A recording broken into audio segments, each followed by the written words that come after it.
Hi everyone, Chris here from IELTS Advantage, and welcome to lesson 2 of our brand new reading mini course. So what we're going to do today is continue on with our reading course. And if you missed lesson 1, so in lesson 1 what we did on Monday was we looked at the real reasons why people struggle, and we looked a lot at vocabulary, and we gave away a vocabulary improvement plan. So if you have not watched lesson 1, all you have to do is just have a look here on our Facebook page, or if you're watching on YouTube, just have a look on our YouTube channel and you'll be able to see lesson 1. What we're going to do today is all to do with reading skills. So a lot of people talk about reading skills, especially skimming, scanning, things like that, but not a lot of people know what they really are, and more importantly, how to use them on test day. So we're going to look at a lot of these. We're going to look at some reading skills that you might not be aware of and how to improve your reading skills and use them.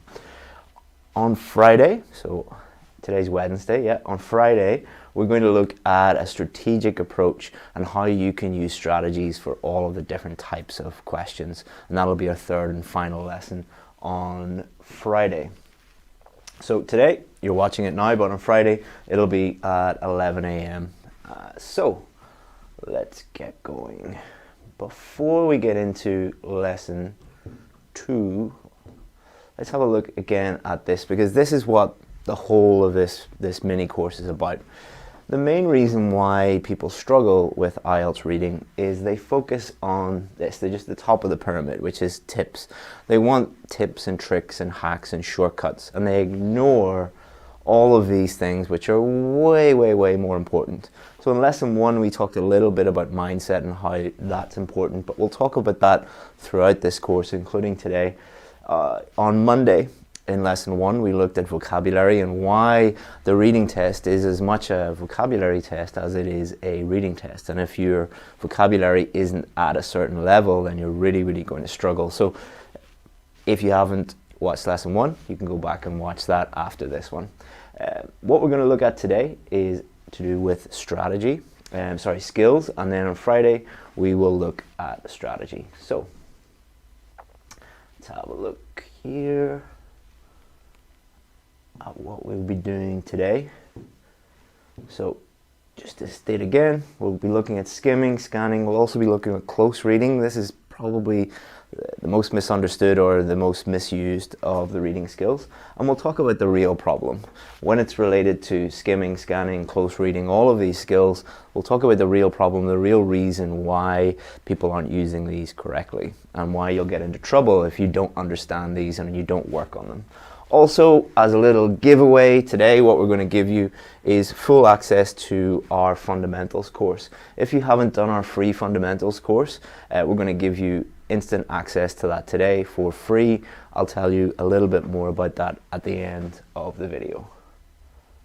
So, to explain what, this might seem a little bit weird, but I'll show you this in a second. To explain what skimming, scanning, close reading, what these skills are, I'm going to give you a little bit of an exercise. So, how many angels are there outside Rockefeller Center in New York, in Manhattan in New York? So, I was here in December. We went to see all the Christmas lights, and it's an amazing place. If you ever get to go to New York, definitely visit Rockefeller Center at Christmas time. So, what I'm going to do to explain what skimming, scanning, and all these things are is I'm going to try and answer this question just using Google Maps. So I'm not going to use Google search, or I'm not going to use Google Images straight away or anything like that. What I want to do is just use Google Maps to try and find this. So, and this is to help you understand what skimming, scanning, close reading is. So here's where we are. So we're in a little place called Northern Ireland.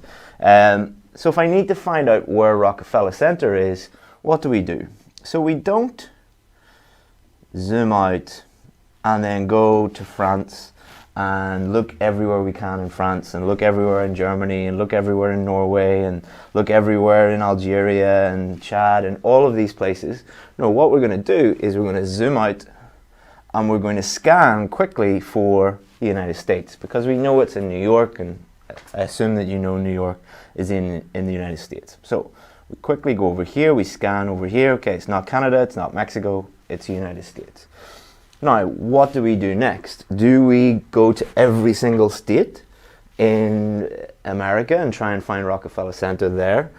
No, we don't go to California or Texas or Florida or anywhere. We scan very, very quickly to find New York, because that's going to help us do that. So New York's up here. So let's zoom in on the eastern seaboard here. And we have all of these different places. We're going to go into New York to try and find Manhattan. Okay, so there are 5 boroughs in New York. We've got Queens, where my sister lives, Brooklyn, Bronx, Staten Island, and Manhattan. And this is where Rockefeller Center is. So again, we're using scanning to find out where it is. But when we get here, there's a lot of different places and stuff to see in Manhattan, obviously. So we have to pay a little bit more attention here and try and find Rockefeller Center. So if we scan here and try and find it, boom, here it is. And let's remind ourselves of the question. How many angels are there outside Rockefeller Center? So can we quickly scan the pictures of Rockefeller Center to find out the angels? No, we need to look at it in a little bit more closely. We need to look at it in a little bit more detail. So let's do that. So here's one that kind of looks like an angel. So that might be. Then if we go in here, we can't scan this very, very quickly. We can't skim it to get an idea of how many angels there are. To answer this question, we have to look at it in more detail and actually spend time and count them. So 1, 2, 3, 4, 5, 6, 7, 10, 11, I believe. So what's the answer? The answer is 11. So just by doing that, we used many different skills that you will use on the IELTS test. During the reading test, we used scanning to help us find things really, really quickly and locate the correct location. But we didn't use scanning to help us find the correct answer. We just used scanning to help us locate it quickly, to save us time, to bring us to the place, Rockefeller Center, where we could find the correct answer. But then we needed to shift and we needed to change skills and use close reading or paying more close attention to count how many there were. And that's similar to what you'll be doing on the reading test. So let's take it from a more abstract example to what you do every single day. So most of you will read newspapers every day, and you use skimming, scanning, and close reading every single day when you're reading newspapers. So let's try and answer another question. Let's try and think about a movie that's in the cinemas right now, Mary Poppins. All right, and my question is Mary Poppins good? So that's the question I want to answer. So is Mary Poppins good, or does the newspaper think that the Mary Poppins is good? So if we look at the front page of a newspaper, can I tell if this newspaper, the Times, thinks that it is good or not? No, we've no idea because it's not on the front page. But are we going to use close reading? Are we going to look in detail at every single story to find the correct answer? No, it would be a complete waste of time. Are we going to use skimming to find the correct answer? No, we're not going to skim this story and skim this story, because again, that would be a complete waste of time. What we're going to do is we're going to go through the paper and scan and look for those keywords, which is Mary Poppins, or we could look for keywords like movie reviews or cinema reviews or cinema or something like that, or synonyms of that, to try and help us find it. And then when we do, we could look at the title. So if we look at the title, Mary Poppins Returns, review, a truck full of sugar can't make this uplift go down. So does that help us? Probably not. We're not certain whether this newspaper thinks that it is good or not. So we're probably going to have to look in a little bit more detail. So let's look at the first paragraph. Hopefully you can see that. Can you see that on that? Can you zoom in? Yeah? Okay. So if we look at the first paragraph, there are 2 ways that we could find out whether this is good or not. Or there are 3 ways really that we could do this. We could skim it very quickly, which skimming just means reading quickly to find out the general point that is going on there. We could do that pretty quickly. So if we do that, and you read it quickly, you kind of get an idea of whether it's a positive or negative review, but would you feel confident answering that question? Is this movie good? Probably not. You probably want to do something else. So the second thing that you could do is you could scan for positive and negative words. So if we do a quick scan here, charmless, hard smiling, memorable, good, hummable. Does it really help us? No. So there's some positive words and there's some negative words. What we would need to do is actually read it in detail. And if we read this in detail, we need to spend a little bit more time doing that close reading. Then we can understand that just from this first paragraph, we understand that this is not a good movie, or in the opinion of whoever wrote it, the reporter doesn't think that it's a good movie. So again, demonstrating the different skills that you use, but these skills are very, very different, and some of them are useful in certain contexts. Like for example, let's say I want to go see Mary Poppins, scanning is going to help me find the times. So what I would do is I would look at the times in the cinema and find the correct time for me. That's really going to be really, really, really useful. But scanning to find out whether it's a positive or negative review in that context was useless, because there was some positive words, some negative words, didn't really help us. Skimming gave us a general idea, but didn't really help us. We needed to combine that with close reading. So you see how important it is to use these different skills, but understand that they are very, very different, and they're kind of like having different tools in your toolkit. It doesn't matter how good the tools are, you need to know how to use them and when to use them in order to really, really help you. So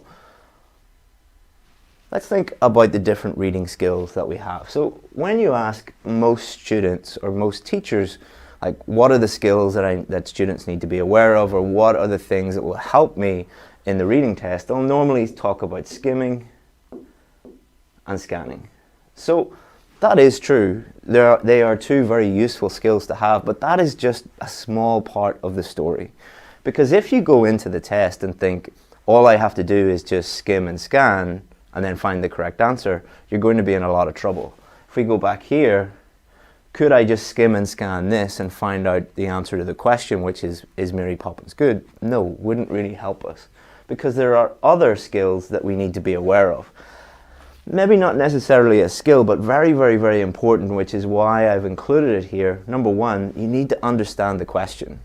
I would include this as a skill in itself, because if you immediately just start reading and you don't understand the questions, then you're going to be in a lot of trouble. If you can't understand the questions, you won't be able to answer those questions. Seems really straightforward, but you wouldn't believe the number of students that do not do that or don't take the time to do that. Also, I've included here synonyms. If you are trying to find the location or find the correct answer where it is in the text, you need to be aware of, when you're reading the question, that the keyword might not be in the text. It might be a synonym of that. So you need to be aware of that. So skimming and scanning, but this really just gets you to the point of location. The scanning helps you find out where it is, but it doesn't help you find the correct answer. So if we go back to, there's a reason for all of this. If we go back to our Rockefeller Center analogy, if we go back here, oops, back. No. So let's go into maps again. So let's go to map of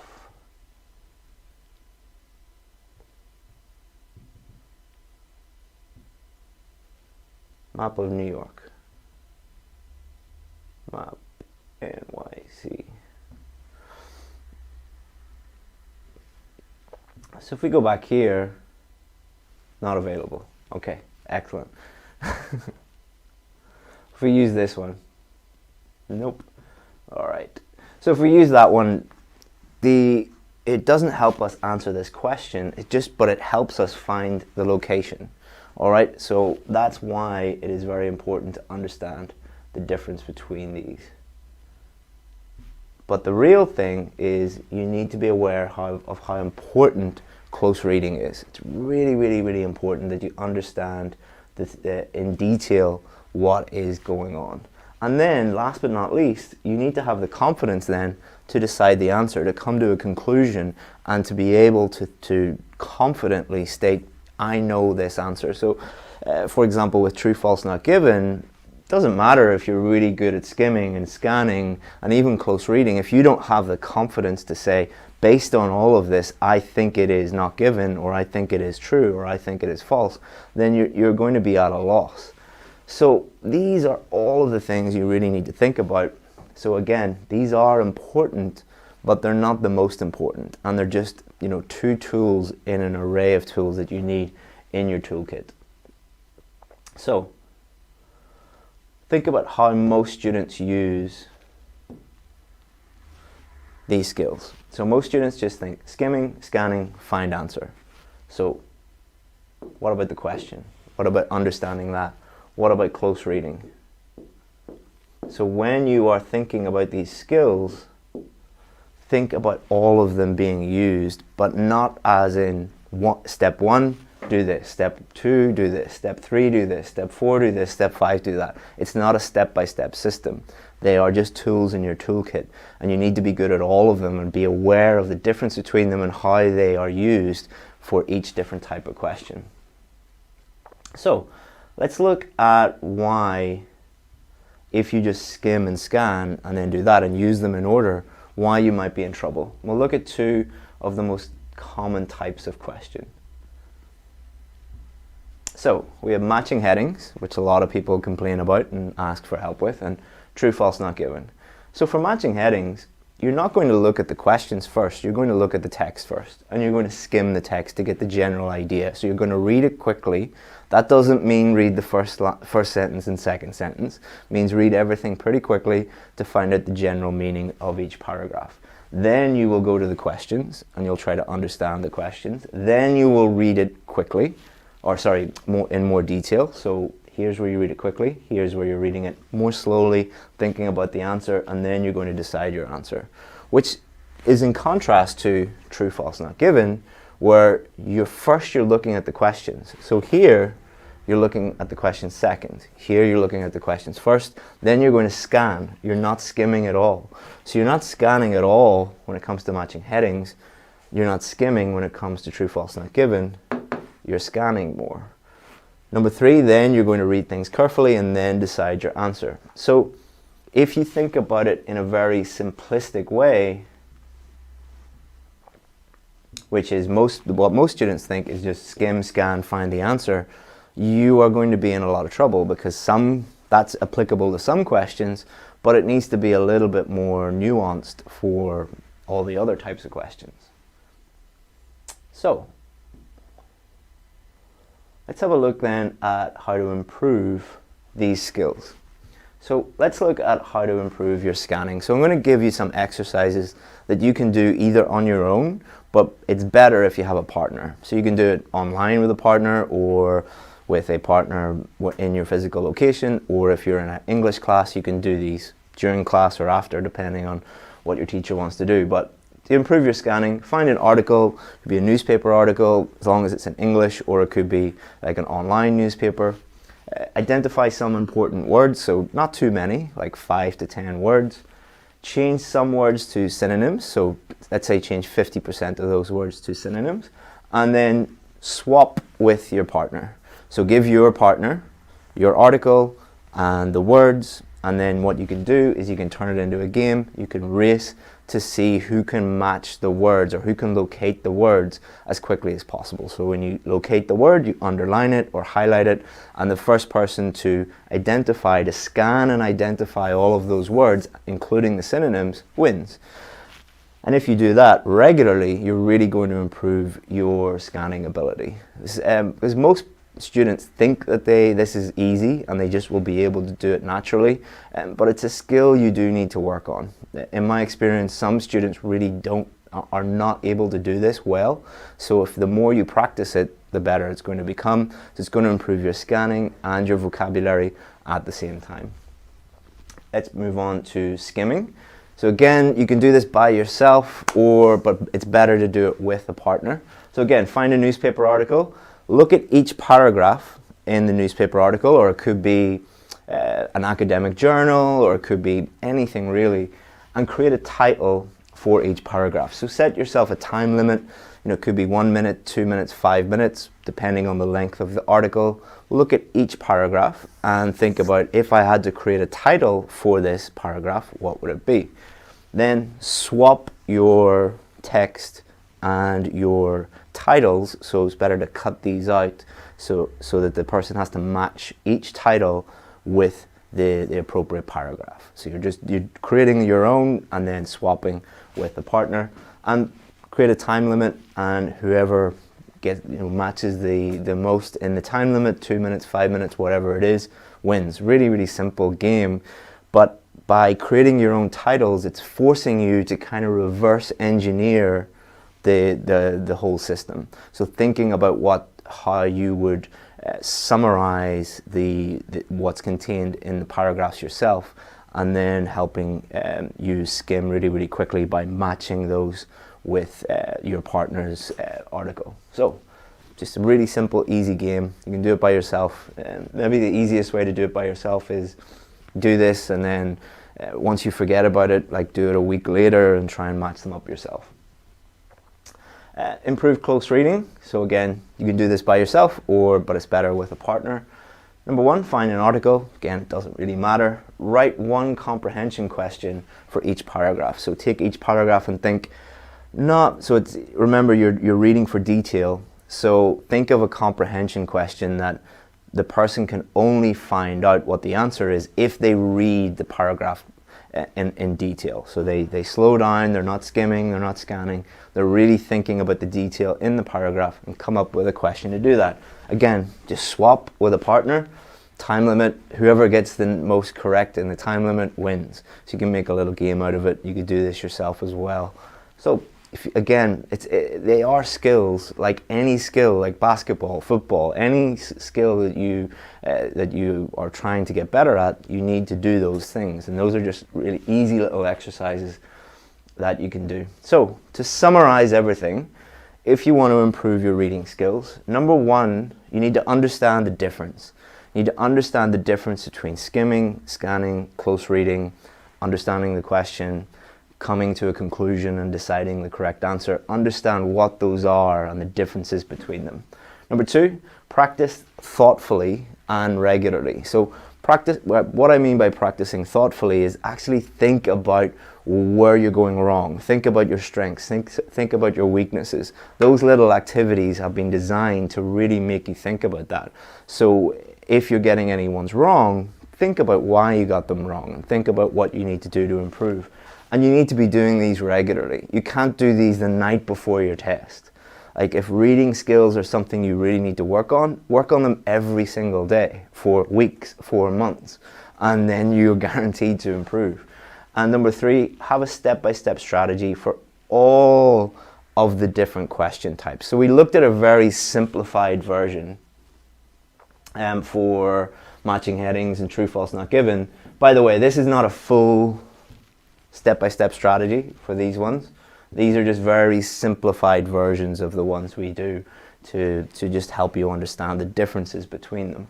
But there are so many different types of questions. There are true, false, not given, yes, no, not given, multiple choice, matching headings, short answer questions, and they go on and on and on and on. All of those different types of questions are testing different sub-skills, testing different methods. So you need to understand that all of them require a unique step-by-step strategy. And if you can understand that, then when you're going into the test, you'll be able to just do it on autopilot, because you've practiced it so many times that you know, okay, this is this question, so now I'm going to skim, scan, do this, in what order you need to do it in, and they provide a framework that will help you practice in the same way over and over again. And they really, really, really do help.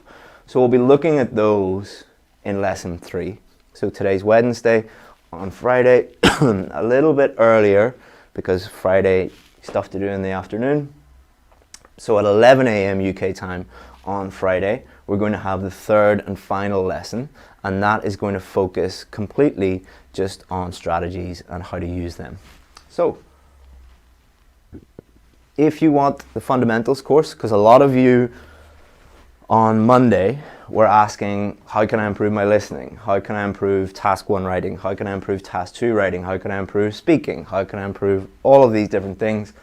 All you have to do is get our free IELTS fundamentals course. It covers each of these in 5 videos. Each video focuses on one of these.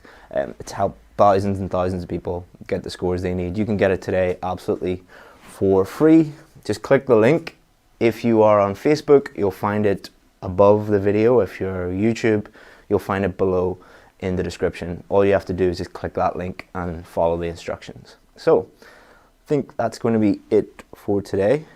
We don't have time for any questions, but let me know what you think about that, or let me know if you have any questions in the comments, and I'll go back and have a look later.